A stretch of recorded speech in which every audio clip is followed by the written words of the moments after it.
රිවර්ස්ටන් සත්‍ය සොයන සිනමාත්මක මෙහෙයුමක ආරම්භය. ඇතැම් රහස් තිබෙන්නේ වටා දැමීමටය. නමුත් ඇතැම් රහස් කලාව හරහා නැවත නැවතත් කරලියට පැමිණේ. ලංකාවේ පාතාලයේ සහ දේශපාලනයේ සිදුවන අපහාස පෙළකම් මතක අවදි කරන රිවර්ස්ටන් සිනමාපටය දැන් තිරගත වීමට සූදානම්. ඇත්තටම රිවර්ස්ටන් කියන්නේ කාගේ කතාවද? සමාජ මාධ්‍ය පුරා දෙවන ප්‍රශ්නයක් තිබෙනවා. ඒ රිවර්ස්ටන් දිගහැරෙන්නේ මැට පාතාලයේ ඩොන් ලෙස හැඳින්වූ මා කඳුරේ මොදස්ගේ කතාවද යන්නයි.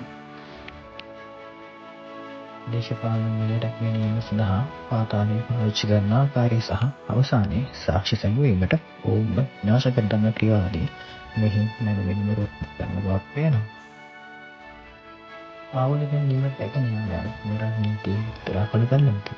චිත්‍රපටයේ මේ හරහා එවැනි සිදුවීම් පිටපස ඇති සැබෑ මහලකරුවන් කවුදයි ප්‍රශ්න කරන බවක් හැඟෙනවා. මේ සිනමාපටය වැදගත් වන්නේ බුද්ධ ක්‍රියාදාම චිත්‍රපටයකට වඩා රිවර්ස්ටන් යනු අප ජීවත් වන සමාජයේ අඳුරු පැතිකඩක් දර්ශනය කරන නිර්මාණයකි.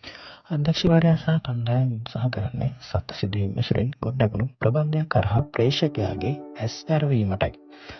සමහර මරණ පිටපස තියෙන්නේ වෙඩිමුඩයක් විතරක් නෙවෙයි. ඵලයට තියෙන්නේ කෑදරකම. ඉතින් මෙන්න මේ සිනමාපට රස විඳින්න අපේ 23 වෙනිදා සිනමා ශාලාවලට එන්න කියලා අපිත් ඔයාලට ආරාධනා කරනවා.